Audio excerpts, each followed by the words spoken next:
I'm actually from Portsmouth, Virginia. And for the people that don't know, Portsmouth's an amazing place. A lot of great people come out of Portsmouth. Wanda Sykes is from Portsmouth. Missy Elliott's from Portsmouth. Actually, Missy Elliott is from my subdivision. So when I Right. say I'm from where Missy Elliott is from, I'm where she's from. Right. And it's a special place, right? Like I said, a lot of great people come from there. The subdivision is called Cavalier Manor. Actually, there was a book written about Cavalier Manor by Nathan McCall. It was a bestseller.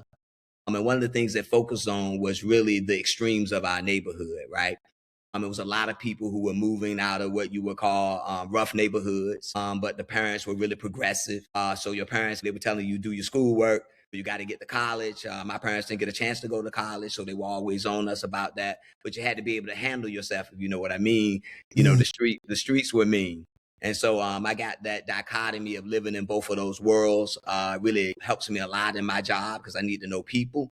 And I've kind of worked along the whole spectrum, if you will, of understanding how the world works, coming from that special place, Cavalier Manor. I was pretty good at playing the dozens, going back and forth. That's kind of what we do in advertising, right? What you're really asking is the car's so fast or the food tastes so good. That's really the question you're asking yourself when you come up with an idea of how to promote a product. So that definitely played a big role in my life. Another thing was that I was really good at art coming up. So I was one of those kids that whether it was doing finger painting with pudding or whether it was like actual paint, my work was up in the hallway at school. And then sometimes at the mall, I would have to take my mom to the mall. Like that's my picture and see my name up there. So I was kind of doing that thing. And then I was really good at English and writing stories and telling stories. And so that creativity kind of all comes together again, leading me to where I am today. Then at some point when I was in high school, I was watching the Super Bowl. And the Super Bowl commercials are a big deal. And I'm watching this commercial and it said, if you were a car, what would you be? And I've always been a fan of Ferrari. I had a bunch of pictures of Ferraris on my wall. That was my goal in life that kept me focused in school and kept me out of troubles. I have to get a Ferrari. And so in my brain, when it asked the question what car you would be, I was like a Ferrari. Now at the end of the commercial, the car spun around and it says, you would be a Porsche.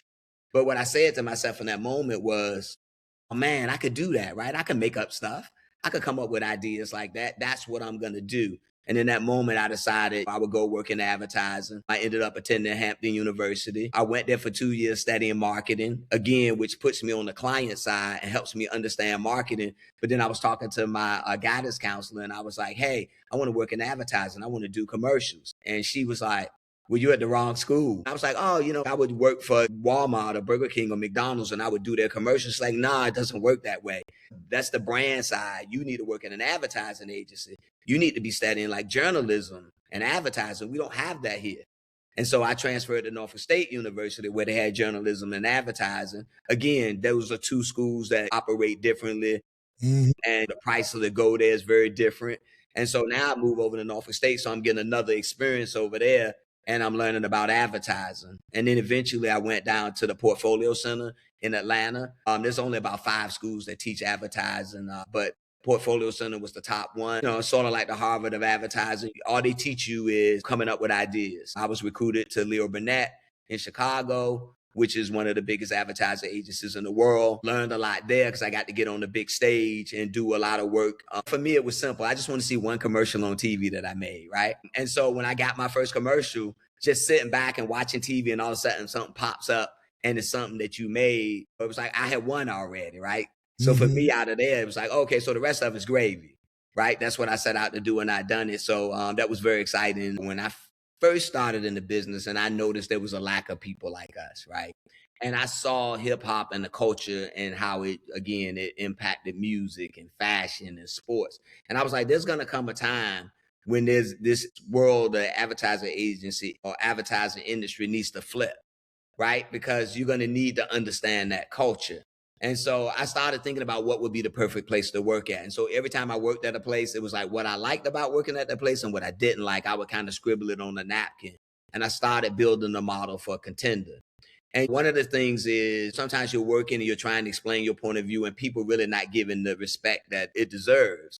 And so we started thinking about like, what would the perfect agency be? It would be a place where you were recognized, right? You were rewarded and you were also respected. And we don't always get that.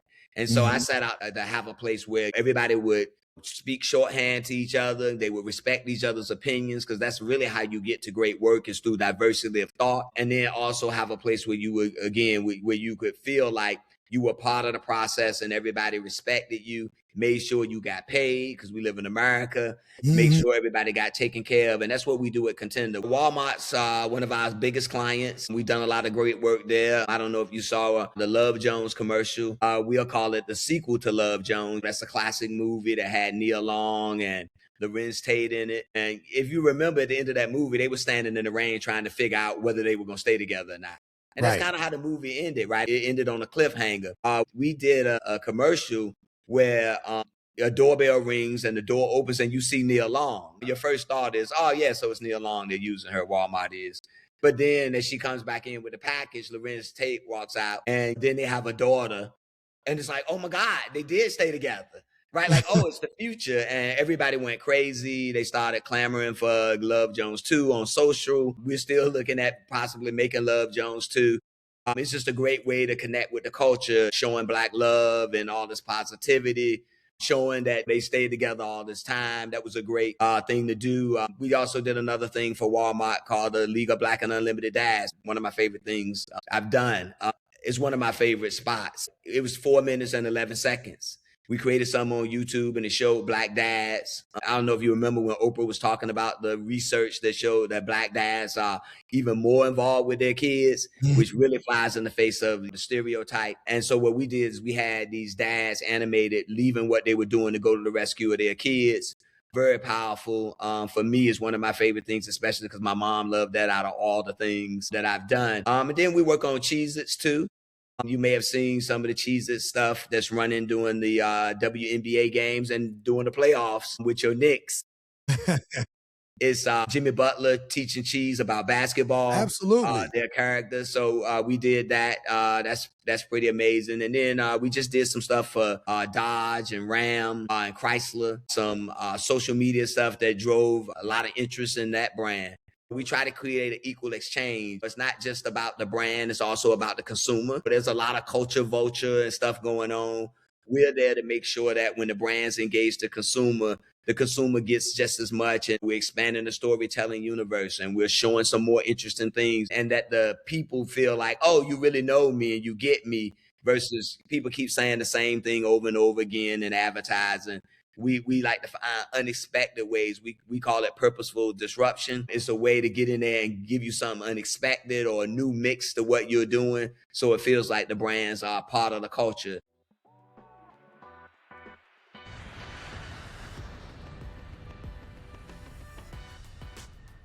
Welcome to Prepare For Takeoff. I'm the creator and host, Terry L. Cyrus. We're the podcast dedicated to amplifying Black excellence. Every week, we sit down with a proven professional or a rising entrepreneur. This week, we're sitting down with Robert Clifton Jr., founder and chief creative officer of Contender. Robert, what's going on, man? Not much, scrambling and gambling. When you think of media, you don't always think about something positive. You think about how we're portrayed in the 6 o'clock news or even TMZ. Now that we have the ability to tell our stories in a very intentional way, man, I'm just happy that we have this platform so that we can amplify Black excellence and share people's stories to kind of encourage people in the community, whether you're starting out in your career or whether you're in your career and you're looking for a way to pivot. Because more times than not, the people that we interview, it's very rare that they took a straight line to their destination. There was zigs and zags, there was lefts and rights, and I'm just happy that we're able to share your story, because I'm certain that your story consists of some of that as well. I know you're in Chicago, but it didn't start there for you. So you're from VA, so tell me what it was like growing up in VA back in the day. 2 up, 2 down, baby. I'm actually from Portsmouth, Virginia. And for the people that don't know, Portsmouth's an amazing place. A lot of great people come out of Portsmouth. Wanda Sykes is from Portsmouth. Missy Elliott's from Portsmouth. Actually, Missy Elliott is from my subdivision. People will talk about people from Chicago, like, Kanye's from Chicago and I'm from Chicago, but it's a big place. I'm talking about literal the subdivision. She went to school with my brother. She went to all of my schools, elementary, high school, the whole nine. So, walking up and down my block. So when I say I'm from where Missy Elliott is from, I'm where she's from. Right. And it's a special place, right? Like I said, a lot of great people come from there. The subdivision is called Cavalier Manor. Actually, there was a book written about Cavalier Manor by Nathan McCall. It was a bestseller. And one of the things that focused on was really the extremes of our neighborhood, right? It was a lot of people who were moving out of what you would call rough neighborhoods, but the parents were really progressive. So your parents had you, they were telling you do your schoolwork. You got to get to college. My parents didn't get a chance to go to college, so they were always on us about that. But you had to be able to handle yourself, if you know what I mean. Mhm. The streets were mean. And so I got that dichotomy of living in both of those worlds. Really helps me a lot in my job because I need to know people. And I've kind of worked along the whole spectrum, if you will, of understanding how the world works, coming from that special place, Cavalier Manor. Mhm. And so that just kind of helps me in my career a lot. The culture is driving everything. There was a lot of culture in my neighborhood. You learned a lot in the way that people move. But then, like I say, we also went to what you would consider a good school. So there was a lot of learning and opening your mind to other things in the world. And it was just a really interesting place to grow up, and it's really prepared me for my career. What you're describing sounds a lot like my neighborhood. We grew up in, at the time, I think it's still the case, the only black subdivision in the whole state of West Virginia. Wow. And we were in the shadows of an HBCU where I attended West Virginia State University. And similar to what you said, we had people who were in that community, maybe one or two generations. And you also had people that were looking to ascend to that community. They came from communities that may have been with its challenges. So those same individuals, you were playing with them. And then more importantly, there was another community that was walking distance from where we live. And it definitely was something that socioeconomically it showed up differently, if you know what I mean. And Absolutely. Absolutely. but we all went to school together. So you had to have the ability to fit into all of these worlds. I went to school with people that eventually went to Ivy League schools and also went to school with people that unfortunately went to prison. But to be able to your exact point, understand people and be comfortable in whatever setting you find yourself in, I think it served me well when I ascended into the business of entertainment and having moved to the New York metropolitan area and realizing that it's a night and day experience, I'm sure you can imagine, from West Virginia. But I do believe that those early stepping stones, if you will, it prepared me for what I now know life to be, as far as being comfortable in whatever room I'm in. Yeah, it's amazing when you look back on your life and when you get to a certain point and you look back, it seems like everything's been leading to this point. You can see how each experience you had, all of the people you came in contact with kind of built you. But that's kind of what happened with me. In my neighborhood, you had to be able to play the dozens. You had to have some thick skin because we went at it. Right. And that whether you was standing on a corner or riding the bus to a football game, everybody was always on each other. It was your head so big or your teeth are so yellow. Right. Not necessarily that was true, but you had to be able to handle yourself and go back and forth. And that kind of, I think, made me a bit more quick with it because, Mhm. you had to defend yourself, right? And I was pretty good at playing the dozens, going back and forth. That's kind of what we do in advertising, right? What you're really asking is the car's so fast or the food tastes so good. That's really the question you're asking yourself when you come up with an idea of how to promote a product. So that definitely played a big role in my life. Another thing was that I was really good at art coming up. So I was one of those kids that whether it was doing finger painting with pudding or whether it was like actual paint, my work was up in the hallway at school. And then sometimes at the mall, I would have to take my mom to the mall. Like that's my picture and see my name up there. So I was kind of doing that thing. And then I was really good at English and writing stories and telling stories. And so that creativity kind of all comes together again, leading me to where I am today. And then at some point when I was in high school, I was watching the Super Bowl and the Super Bowl commercials are a big deal. And I'm watching this commercial and it said, if you were a car, what would you be? And I've always been a fan of Ferrari. I had a bunch of pictures of Ferraris on my wall. That was my goal in life that kept me focused in school and kept me out of troubles. I have to get a Ferrari. And so in my brain, when it asked the question what car you would be, I was like a Ferrari. Now at the end of the commercial, the car spun around and it says, you would be a Porsche. But what I said to myself in that moment was, oh man, I could do that, right? I can make up stuff. I could come up with ideas like that. That's what I'm going to do. And in that moment, I decided I would go work in advertising. I ended up attending Hampton University. I went there for 2 years studying marketing, again, which puts me on the client side and helps me understand marketing. But then I was talking to my guidance counselor and I was like, hey, I want to work in advertising. I want to do commercials. And she was like, well, you're at the wrong school. I was like, oh, I would work for Walmart or Burger King or McDonald's and I would do their commercials. Like, nah, it doesn't work that way. That's the brand side. You need to work in an advertising agency. You need to be studying like journalism and advertising. We don't have that here. And so I transferred to Norfolk State University where they had journalism and advertising. Again, those are two schools that operate differently, and the price of the go there is very different. And so now I move over to Norfolk State, so I'm getting another experience over there, and I'm learning about advertising. And then eventually I went down to the Portfolio Center in Atlanta. There's only about 5 schools that teach advertising, but Portfolio Center was the top one. Sort of like the Harvard of advertising. All they teach you is coming up with ideas. Every day you sit in the room, you work in teams, go do something for Coke, go do something for Nike. And you just come up with ideas. You get up in the room in front of people and you show your ideas. And that's cool because you get to show how you think, but you get to see other people's ideas, right? You come in and say, oh, there's an elephant drinking a Coke. Then somebody else comes in and they say, no, it's a baby drinking a Coke. Somebody else goes, well, that's not even it. The Coke bottle's the world. And then you go, oh, I could have looked at it that way. And that kind of builds your brain and your experience until you come into the world. And fortunately, I was recruited to Leo Burnett in Chicago, which is one of the biggest advertising agencies in the world. Learned a lot there because I got to get on the big stage and do a lot of work. For me, it was simple. I just want to see one commercial on TV that I made, right? And so when I got my first commercial, just sitting back and watching TV and all of a sudden something pops up and it's something that you made, it was like I had won already, right? So for me out of there, it was like, okay, so the rest of it's gravy, right? That's what I set out to do and I done it. So that was very exciting. And so, like I said, it was really interesting how all the things that you're doing your whole life prepare you. One of the other things for me was playing football, right? I was a football player. All my kids play football. I love the sport. It forces you to think as people are hitting you. But it also teaches you perseverance. And that's really big when you're running your own business or even working in advertising because, we present a lot of ideas. People say they don't like them. You go back to the drawing board, right? So there's a lot of competition and sometimes you lose and you have to wake up again and be just as motivated the next time you go at the problem, man. Football teaches you that, right? Because every play you get knocked down, you get back up, and then you lose every game. You have to come back and pretend like you're undefeated. And then every season, you had a bad season, you still got to come back. So all those things really prepared me for what I'm doing today. And so, I feel blessed in that. And I think it's important for people to recognize whatever they're going through and whatever obstacles you're running into, you got to think of it as the world's preparing you, right? The universe is preparing you to be something. When you embrace all that adversity as you're moving forward, it's like, okay, bring it to me, right? Because I'm here to learn. One of the things that Jay-Z has said, I've heard him say it in his lyrics more than once, things don't happen to you, they happen for you.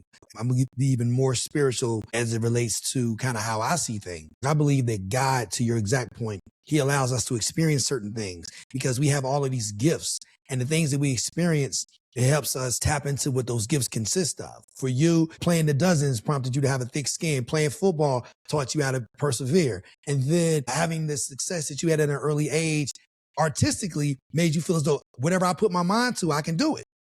So if someone were to tell you, man, that's unrealistic, you wasn't going to listen to them because you're like, listen, I've already had success at an early age. So if you can't see it for yourself, don't try to project that onto me because you and I were different. So I'm at Hampton, I'm going to transfer over to Norfolk, and then I'm going to go to the Portfolio Center in Atlanta, and then I'm going to get recruited by one of the largest ad agencies in the world. And I'm not going to ever feel inferior because my early developmental years as a child prompted me to feel comfortable in no matter what room I was in. If I was at the mall with some of the other white kids from the other schools and they were all showcasing their work, hey, I don't feel uncomfortable. If I'm around the way, I don't feel uncomfortable. So why am I going to be uncomfortable around these people? Chances are their backstory doesn't have as many twists and turns, if you will, as mine. So I'm here despite the circumstances and all the obstacles I may have had to overcome. You were here because your daddy used to work here. So for me, exactly. when I show up in the world coming from West Virginia, and same thing with me, bro. I played football, ran track, and I give you a backstory, moment in time, if you will. So my football coach is also the track coach, and he had been trying to get me to run track for like 3 years. Well, 2 years prior. In West Virginia, high school was only 3 years, not 4. And Rob, he kept on telling me, man, I want you to run track. I was like, man, miss me with all that. But then at some point, bro, my football career didn't go as planned because that year, my senior year, we stunk. My junior year, we was decent. I think I'm going to the A because my boy, his father used to be the president at my school, West Virginia State, and he's now the president at Clark Atlanta University. You may know the name, Dr. Cole. So I'm like, okay, I'm in. I know him. I play football. I'm getting up out of here. I'm trying to leave. So I said, okay, things aren't going according to plan. I said, you know what? I at least want to leave high school with a bang. So let me go ahead and join the track team. I said, I know I'm gonna get a state championship jacket because every year we was in school, we were state champions.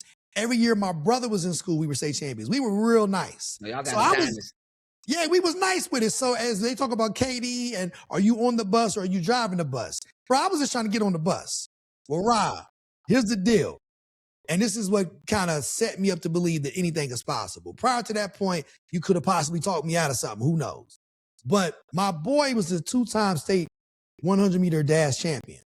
Well, the reason why he isn't the 3-time state 100-meter dash champion, because I became the 100-meter state champion. Look at you. Look at you. And keep in mind, this is the same race that my friends laughed at me, saying, man, you're going to get smoked, you're going to get embarrassed. Coach the 100 ain't nothing to play with. Ain't nothing to play with. Ain't nothing to play with. And then, bro, I went from like trying to just be on the bus to being on the cover of the state newspaper, because not only did we win the state championship again, speaking of the advertisement component of it, if you will, as far as branding, I think the title of the article was Cyrus Provides Surprise in State Championship, because everybody was assuming that my boy was going to be the 3-time state champion. So then that was spring of 90. I'm dating myself. So spring of 91, everybody was like, man, what you going to play as? What you going to play as? I grew up in the shadow of the HBCU I attended, West Virginia State. Everybody wanted to be a Q. My brother was a Q. I was surrounded by Qs, people in my neighborhood, the whole nine. So You went a different way. Huh? Did you go a different way? Come on, brother. Absolutely not. Absolutely not. Okay, all right. Yeah, absolutely. It's crazy. I had to say, everybody was in my neighborhood, where we saw, and, I went to Hampton and Norfolk State. So you saw all the different ones. And it's funny because you can almost tell what people are, you can guess, but sometimes people fool you, right? Right. You think the person would be a Q, but they're a Kappa. Then they throw you like, you don't really seem like you're in the right place, but go ahead. So you go out, you've been seeing all these cues, and now you got to one. Bruh, so here's my thing. My brother was a bruh, and I knew from the outside looking in, like, okay, the cues are cool. They have respect. This, that, and the third. Like, that was from the outside looking in. But then once my brother became a bruh, I was able to have even a closer vantage point of what the organization was about, because he had played 3 years prior. But here's the point. When I told people I was going to play as Q, yo, Rob, you would have thought that I told him I was about to rob a bank. And like, you about to do what? Man, the Qs are crazy. What's wrong with you? Yeah. This is my second semester in school. So I played second semester at West Virginia State spring 91. So I began to kind of distinguish myself from my peers. And then it prompted me to look at myself. Okay, I am possibly different from my peers. I see myself as a leader. I'm operating in these capacities. And then I'm surrounded by other people who see themselves as leaders. So then fast forward, when you find yourself in the workspace, similar to yourself, you're like, man, there's nothing I can't do. What do you mean? Like, I've been hearing what I couldn't do since I was 17, 18 years old. And I'm certain that the same holds true for you, man. When you went to this ad agency, people could have been like overwhelmed by what that may consist of. But for you, you went there and was like, look, man, let's get to it. So now let me ask you, was there an adjustment that you had to make as far as your mindset from your previous experiences to going to when you found yourself in Chicago? Or did you feel like everything prepared you for that moment? It was just like, okay, lock and loaded, add water, let's go.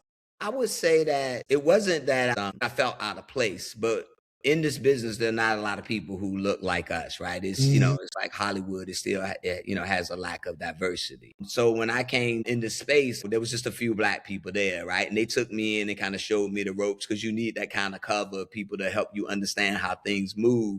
But for me, again, I just came in like a freshman that comes on the football team, right? Right. You just come to show out, right? And so I never felt out of place. If anything, I felt like I had an advantage because of where I was coming from. I had more knowledge. And when you talk about hip hop was really then rising to its true power, in the sense that it was kind of taking over everything, in particular in the music genre, but also in fashion.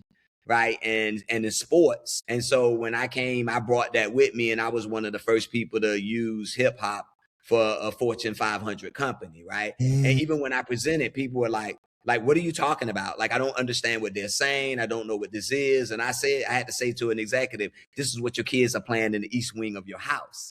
Right. Like You don't know what it is, but everybody else knows what it is. I had to bring them a bunch of charts and show them. There was a hip hop song on the country chart at that time. That's how pervasive this music is and how powerful it is. So for me, when I showed up and I was different, I just saw it as an advantage. And I think that's how you have to look at things. Every disadvantage in some ways is an advantage. Right. And so I always look at the world that way. And that's what it kind of takes when you're gonna, in particular, when you're gonna start your own business the way we have done at Contender. You really got to believe in yourself, and you're betting on yourself at that point. But what you realize is that you're setting out on a journey that, yes, will have some difficulty, will create some strain, but what it's going to do is it's going to make you stronger. And so I guess I've always been looking for the challenge. As I like to say, I don't want to be winning by 3 touchdowns at the end of the game. I want to catch the Hail Mary. So I like being and mixing it up and being down a bit because it drives me to go harder. And I think you do amazing things when you have those barriers. So like you said, I go out looking for the barriers. When I see it, I get a grin on my face. When I find out there's a tough assignment or somebody has a problem that they can't solve at Contender, we grin, right? It's one of the reasons we're called Contender, right? Because we kind of have this chip on our shoulder. You know, we kind of see ourselves as the underdog. The Contender always works harder. As you referencing hip hop, it's like started at the bottom, now we're here. I love that notion, and that's the whole energy of what we bring as an ad agency. We show up. We like to be unexpected. We like to knock the champion off, and we're going to always try to maintain that type of energy. We never want to come in assuming we're going to win. So again, showing up in that space for me, I had the Contender spirit already before we had an agency named Contender. It was like, hey, you don't know where I'm from. I'm from Portsmouth, Virginia. I used to say to people, hey, have you ever heard of Portsmouth, Virginia? They're like, nah. You don't know what Norfolk State is? It's like, nah. But here I am with people from Ivy League schools and still competing. And so I was always bragging about Portsmouth and Virginia, which would throw people, right? Because some of the people were from Chicago. And they're like, oh, I'm from the big city. I'm like, yeah, well, I'm from Portsmouth. And I just started rattling off names of people from Portsmouth, people that they knew, in particular in the Tidewater area. And so I always got to give that look. Like I remember when the guy that I worked with came in, he's like, oh man, you heard that girl, Missy Elliott? I love that song. And I was just like, and he was like, why you looking like that? I'm like, he's like, she's not from where you from. I'm like, look it up. Right. Google it. And then he go, damn, right? And it just goes on and on and on. Iverson's from around the way. You know what I mean? It's athletes, it's Arthur Ashe. It's like all kinds of activists and people from the area. And that just threw people. What I used to kill them with is I wouldn't rattle off the people. And then I throw my name in, right? It's Missy, it's Pharrell, it's Wanda Sykes, it's Robert Clifton, it's Arthur Ashe. I just throw myself in there because that's kind of how I feel with the energy is that we're all coming from the same place. We're all bringing the same energy. I can see you have the same kind of energy. It's great that you have this platform so people can see not only that they're not alone, but hey, you have the ability to reach out and do these kind of things too. And we should all be looking at it that way because, I got 3 sons, and I tell them, you didn't come to the earth to use things and leave a bunch of trash, right? You came here to do something. You need to make an impact. You need to help change somebody else's life. You need to add something while you're here. You're not just here to have fun. And so I think my story, your story, they're connected. I'm sure everybody has stories out there. It's great to get them out so everybody can see them, so they can not only be inspired, but they kind of have a path and a way to follow and chase their dream and understand that it ain't even about accomplishing it, right? It's about the process of every day and putting in the work. Thinking about starting your own business? Make it real with Shopify, the all-in-one platform trusted by millions to sell online and in person. Whether it's merch, art, or digital goods, Shopify gives you the tools to build, grow, and succeed. And here's the best part. When you sign up using the affiliate link in our show notes, you're supporting Prepare For Takeoff and starting your business off right. Click the link and start your free trial today. I say to people, Rob, you have to fall in love with the process, not the outcome. If you fall in love with the process, then that's success in and of itself. To be able to do what it is you set forth to do in an intentional manner, you're winning. I know plenty of people, I'm sure you know them as well. Man, this person could have been. What would have happened if? You don't want to be one of those people. That doesn't age well. What ages well is when I can tell stories like my mom see this kid in my church and she was like, baby, you too small to be letting them big men hit on you on that football field. You've heard his name referenced many a times in hip-hop songs. And he even has a segment on ESPN. You just got mossed. Oh, yeah? Randy Moss is from the crib. And he used to, look at you. he used to live down the street from my nephew. But my mom, in her mind, she thinks football, somebody big and husky.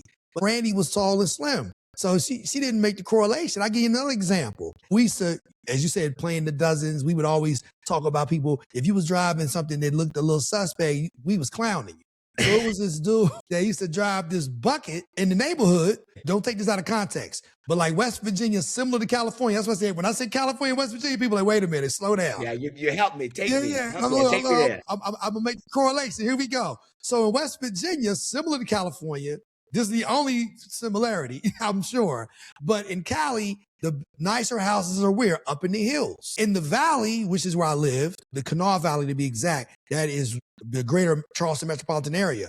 But in the valley, the houses are cool, but the nicer houses are up in the hills. So fortunately for us, because we lived in a pretty decent neighborhood, so people were aspiring to get there. So we lived up on the hill.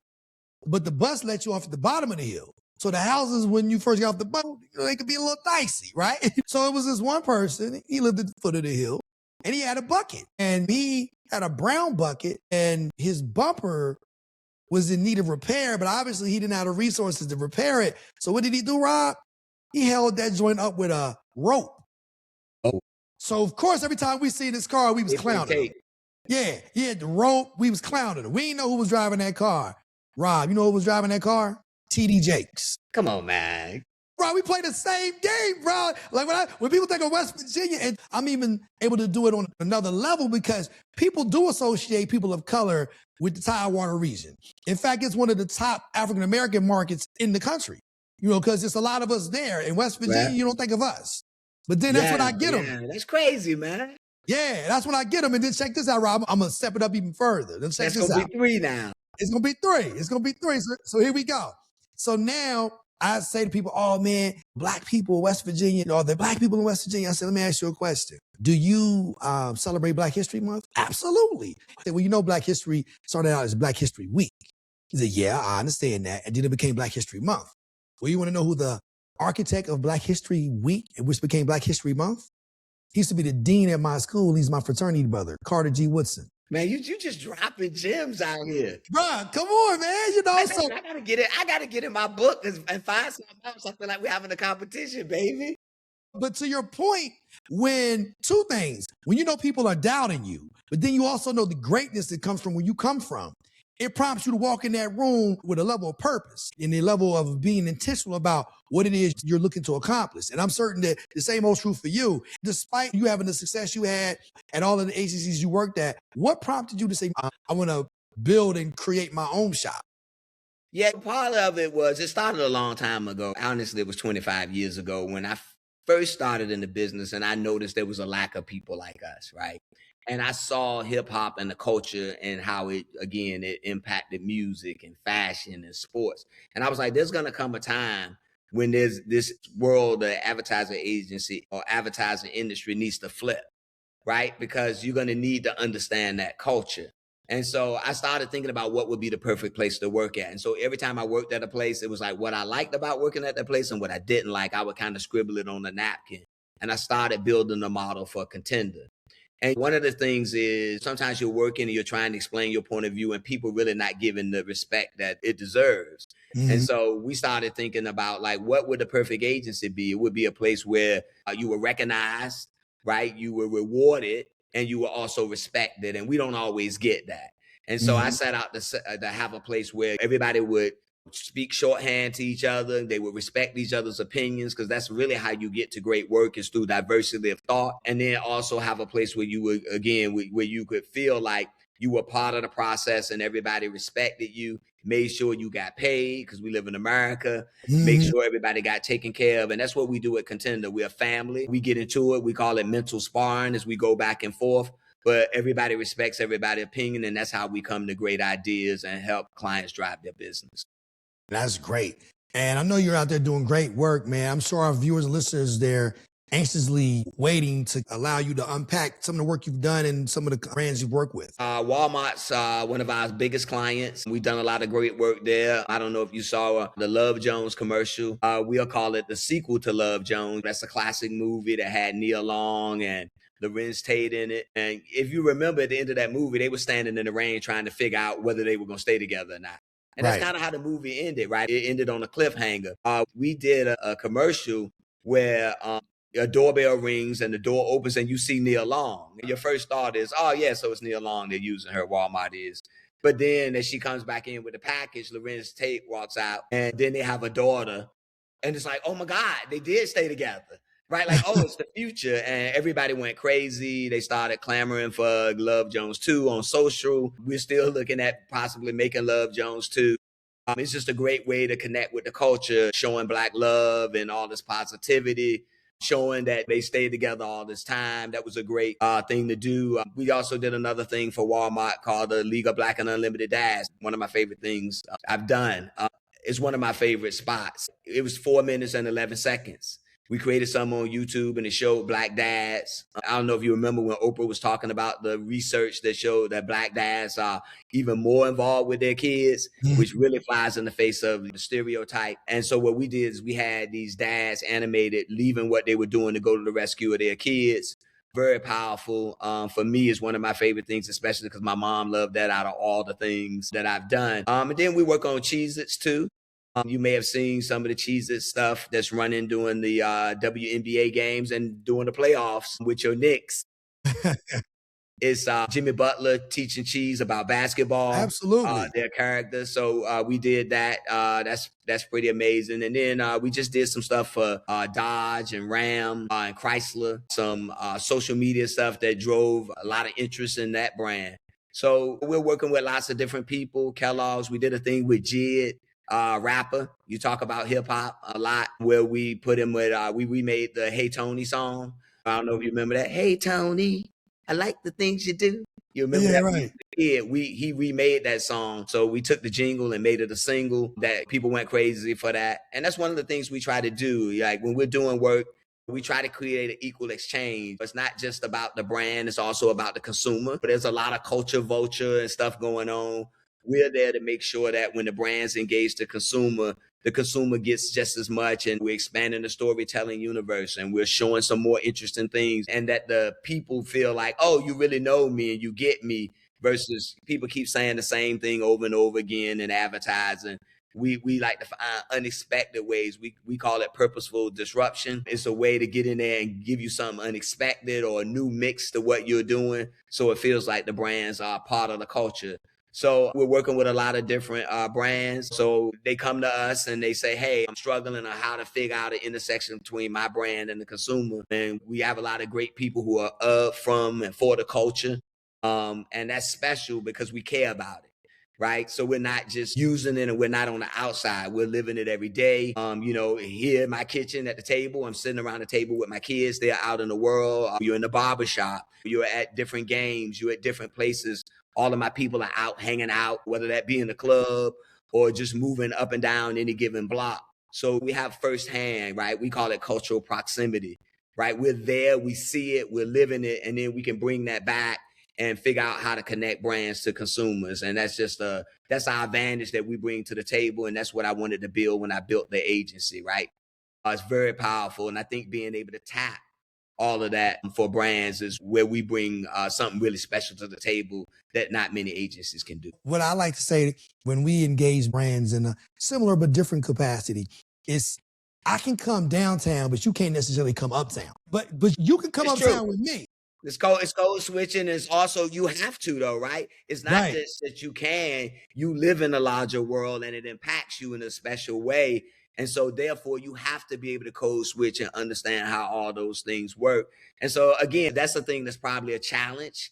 Is one way to look at it, as a challenge, but it also is your advantage, right? Absolutely. And that plays into everything that you do.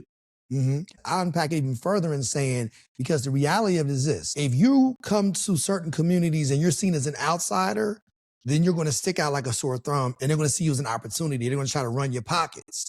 At one point in time, when we were working with HBO, we were leading on our HBCU outreach. And when we would reach out to different HBCUs and the activations that we were doing at their particular college or university, the minute they heard HBO, in their mind, the prices went up. Right? Like, it's going to cost this, but I don't know, hold up. This is my client. And I can't let you press them like that, because pressing them, you're pressing me. Okay.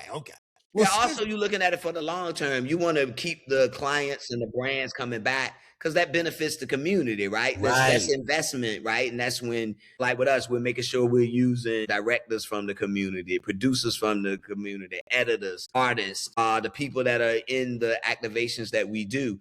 All of that stuff, you want to make it long term. You're not just trying to gank somebody right one time, right? The idea is to get to sustainability, right? That's when you actually build out the community, and then that power of the culture actually turns into something, right? It can, if you look at it long term, it could get us all the way to generational wealth if we actually figure out how to take the culture and turn it into the asset that it is, and make sure that people that are creating the culture are benefiting from the culture. That's one of the things that we strive to do at Contender. You must have been a fly on the wall, because everything you said is the things I would say to them. Like, look, we're trying to build a pathway so that the next 10 years, we're still able to bring these kind of opportunities to the HBCU community. Because you're right. If you look at it as a payday, one and done, one of the things I say, Rob, is your relationship, it can never be rooted in transaction.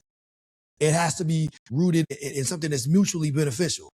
And that's something that is no different than friendships and business relationships are similar in nature. One of my friends, who's at the time, he was one of my mentors. He's a colleague and friend of mine now. But one of the things he said to me, man, he said, listen, this isn't the entertainment business. This is the relationship business. So that's how and why I have the same phone number. I have the same people in my Rolodex, and I can pick up the phone and I can call anybody. And I'm somebody, again, from West Virginia, had no connectivity to the business of entertainment. And people like, rest his soul, Walter Yetnikoff, who used to be the president and CEO of CBS Records, which is now known as Sony, because he engineered the sale of the company. I remember me going from somebody that didn't know anyone to him saying to me, yo, Cyrus, is there anyone you don't know? And I'm saying, yo, if I don't know him, I can get to him. Because similar to yourself, man, I'm going to make it happen. That's power. And you're out here clearly making it happen, bro. And I want our viewers and listeners to understand that is no small feat to be able to not just say brands we're working with, because we're all about giving people their flowers. I'm going to give you your flowers, brother. So it's one thing to say I work with this brand, that brand, but you're referencing things that are actively on television. Yeah, you know that little commercial that I'm sure you've seen it. You know, you gotta master the humble brag. Yeah, come on, bro. So I'm gonna make certain that you get all your props, brother. Jimmy Butler, man, that commercial's on nonstop, bro. And all the other commercials you were able to reference, man, that is a huge feat. And I'm certain that they want to know, how is all of that happening? Is it your work speaking for itself? Is it you having those relationships that have served you well from previous agencies you worked at? How is all this coming together to become your reality as you know it? It's a bit of both, actually, right? Like when the work's out there, and it's in particular when it's driving the business, your clients will tell their other clients, right? Because they're doing well. They're making money. It's like, oh, who's helping you with that? Because we're behind the scenes, right? You don't see the people. Right? You just see the work. And then we try to mine through relationships that we had where you brought success to other people. Our business is very transient. People move around. Somebody's working at Coke. The next day they're working at Nike. 2 years from that, they're running McDonald's. So we try to use those relationships to, again, grow our business. Because you know what they say, if you're not growing, you're dying. Right. And so we are constantly finding ways to work with different people. But then we also are really conscious on giving back to the culture again. Right. And so we're out. We help Black Boy Lit, which is an organization that helps keep the reading level of young Black boys up. We're involved in a thing called the Dream Center, which is back in Portsmouth. I go back home. They're sponsored by Purpose Driven. And so we're out talking to the kids, explaining them what they can do, teaching them how to use cameras, teaching them about advertising. Again, I didn't find out till I was a senior in high school. So we'll go in and talk to kids, because kids know who make music. Kids know who make movies. They never think about who makes a commercial or any of the billboards that they see. So we're exposing those kids to the industry, helping them understand that if you're that kid who likes to, again, play the dozens, or you're doodling on the back of your notebook, or you're into all those kinds of different artistic things and playing with the computer and doing things of that notion, that you can also work in advertising and help brands sell their products to people, and separate between the brands or which one you choose, or services, or even get people to wear seatbelts. There's all kinds of communication that has to take place. And so We're constantly creating things. A bunch of talented people working at Contender. They shop me every day. I'm really excited every time somebody comes in with an idea because, we get a problem, you go away, you go around and around, and somebody will walk in the office and go, I got it.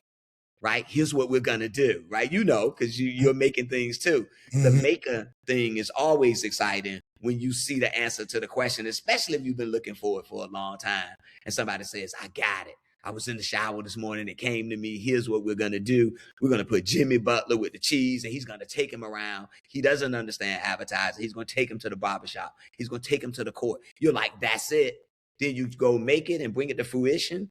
There's nothing more amazing than that. And that's what keeps me young and keeps me in the business, because I've been doing it a long time. I could easily move on to something else, but I just get a thrill from that moment of understanding what it is, seeing it come to fruition, and then seeing it, most importantly, drive the business. Like, that's real power if you think about it, in being able to say that you can play around with things and create something that never existed that people can hold on to. Because some people do. They talk about, their favorite commercial of all times, right? And again, since people don't see you, it throws them a bit. Because sometimes they'll talk to you about something. They're like, oh, you work in advertising. You know what my favorite commercial is? Yeah, it was that Super Bowl commercial, right? Something I did with Edward Scissorhands, right? When he had the big hands and he couldn't drive, but then the Cadillac was self-driving. I love that commercial. And you're like, I did that. And they kind of look at you, right? They're like, what? It's like, nah, I did that commercial. They're like, no, you didn't. Stop playing. Yeah, come on. Right? And you can let them have that. But again, one of my big things is my family. Right? And so, like, my mom is like, oh, these people at church was talking about a thing. I'm like, my son did that. Right. And so that gives you a certain amount of pride, making your mom feel proud about things, and all those years, goes a long way. This episode of Prepare for Takeoff is brought to you in part by Riverside, the platform that I trust to record studio quality podcasts right from my laptop. With Riverside, I get crystal clear audio and 4K video. Plus, it's super easy to use. Whether you're a beginner or a pro, Riverside helps your podcast sound amazing. Try it out for yourself. Click the affiliate link in our show notes and start recording like a pro with Riverside. I think at the end of the day, you can never make success about yourself. You have to make it about the people around you, family, friends. And for me, I'm always sharing with my colleagues and friends and family the things that we're doing because I want to inspire them. I'm no different than you. If I can do it, you can do it. And it sounds like to me, you're the same. I really appreciate how intentional you are about how you show up as it relates to the work you're doing and how you want to be authentic in your messaging. You want to do something that is going to resonate with a certain target audience, if you will. It may have been target marketing before. That's general market now because we're seen to be cool. We're seen to be cool. And they need people like you driving that messaging because you and your team, you're the architects of cool. You're the architects of how to make sense of something in a way that they don't necessarily know how to. You know how to make that gumbo in a way that they don't know how to. Yeah, and the perfect thing, though, too, is that, it, like you said, it's for everybody. It radiates, right? It starts somewhere. And those are the greatest things, whether it's a recipe, it's a piece of music, a new kind of music, whatever it is, it starts somewhere with somebody, and then it radiates out to the rest of the world. And so the culture creates things that ultimately get adopted by other people. They might put their spin on it, but it starts somewhere. And brands have to figure out how to get to it early and get to it before it's old, right? Sometimes you'll see a commercial and there's a line in there, there's some slang in there. It's like, nobody said that in 5 years. Right? What we try to do is be on the ground in real time so that you're tapping into the cool trends while they're happening and you're at the forefront. Which again, that makes you part of the culture instead of running behind because it ain't cool being behind. Right. And so we love that. And that's what we strive to do every day. And like you said, like one of the things you talked about, like also my kids, like one of the things I like to tell people is one of the things that I do just to keep myself straight when I'm going into a really big meeting is I will imagine that my kids are in the room. Right? Because I have to set a good example. I have 3 sons, right? And so when I walk into that big room, if I'm ever nervous, some people do everybody's in their underwear. That's not what I do. I do my 3 sons are sitting here and they're watching me. I have to set a good example. So I have to put on a good show and do well here because that's my ultimate goal. And the most important job I have is being a father. And so That's one of the things I use. And I try to tell people that figure out somebody that you have to make proud, somebody that you're responsible for guiding, and put them in the room. Just imagine they're in that chair, and that will allow you to do your best every time. Those are definitely words of wisdom that I'm sure our viewers and listeners are going to apply in their day to day. So what are some of the things that Contender has in the hopper, some of the things that you may be able to share with us that you're ideating on, or some of the other things that we haven't had the opportunity to discuss? One of the things we're getting into, like everybody's technology, right? But it's not technology taking over. It's technology helping human intelligence, right? To move faster, to be more efficient, to do more. And so what we do is we pair our knowledge and our cultural insight with some of the technology tools. People are not really thinking like that, but that's what we're doing. We're at the forefront of that. And so we're building some systems and some tools. And then we're just looking at all kinds of different ways to communicate, right? You see people doing movies now. Brands are doing movies. People are doing micro dramas that are a minute a piece. We're getting into all of those things and bringing those to fruition for clients. Again, showing them how to keep up with the culture and keep up with the pace of culture, because culture moves fast, right? It moves faster than, data even sometimes. And that's why we combine the two to make sure we're keeping people ahead. That's what's up. Well, Rob, it's been a joy to have this conversation with you. You are truly the embodiment of Black excellence, my brother. You're making me, as a member of the culture, proud to just be able to share your story for our viewers and listeners, and all of the good work that you're doing at Contender, and more importantly, getting people to understand and realize, look, man, if I can do it, you can do it. When I'm able to unpack some of those stories on this platform or in other capacities, man, it serves me well, because I really believe it's never about me. It's about us as a collective. We have to move together as a collective, man. And we can inspire those people in our community by, as you mentioned, showing up at our very best. As we close out, I want to give you the opportunity to leave our viewers and listeners with 3 things that you feel will help them prepare for takeoff. Well, first of all, let me say that it feels good to hear that coming from you, brother. I know you're out hustling and grinding. So when people that you respect and admire, and you see doing your thing, they respect and admire you, that feels good. So I appreciate that. I don't do it for that reason, but I'd be lying if I said people in advertising have huge egos. Creatives have huge egos. It feels good to hear that. And to be honest, Terry, like this platform that you created and all the people you're giving a voice to and creating a conduit for us to connect with other people is very powerful, because if nobody knows what we're doing, it's like they say, if a tree falls in the wood, it doesn't make a sound if nobody's there, right? So we need people like you. Keep doing what you're doing and connecting people as you move through the world. Just keep bringing that energy. It's good to know that you're out there. It'll keep me motivated, keep me doing what I'm doing, and I can point people in your direction and point to you as an example of the type of people they should be following and things they should be doing, because we all have to do our little piece. Again, it's like a football team, right? Everybody's got a position to play. And I can see that me and you on the same team, and I appreciate that. I really feel that, and I mean that. As we close out, and I think about the things that you need when you're going to go out and you're going to try to be an entrepreneur and start your own thing, the first thing I would say is try to do the impossible, because that's impressive, right? When people think something can't happen, you talked about it a lot in your own life, of people telling you what you can't do. Try to pick some problem to solve that people think can't be solved. Try to deliver something that people think can't be, right? Bring that to fruition, because this is a grind, right? And so you need something, a goal that's worth all of the strife that you're going to endure as an entrepreneur, right? You got to have something that you're really trying to build, and then people will come around you because they'll be passionate about creating that thing. I think the other thing that's important is to have fun while you're doing it, right? This thing can get serious sometimes, right? As you try to make something happen, I think you have to, you said you got to enjoy the process. And the other version of that is have fun, right? It's not just enjoying it because what you'll get at the end. It's actually enjoying all of the little pieces and the people you come in contact with and those relationships and seeing those people grow and just having a good time, right? We laugh a lot at Contender when it comes to coming up with ideas. We propose all kinds of crazy things, nothing off the table. And sometimes it's funny that the things that people come up with. So I would say that's very important too. And then I think we've said this before, and we talked about it a lot throughout our whole call, and it's amazing how it keeps coming up. And that is embracing adversity, right? Actually seeing every time something comes up and it gets hard, I kind of know I'm going the right way.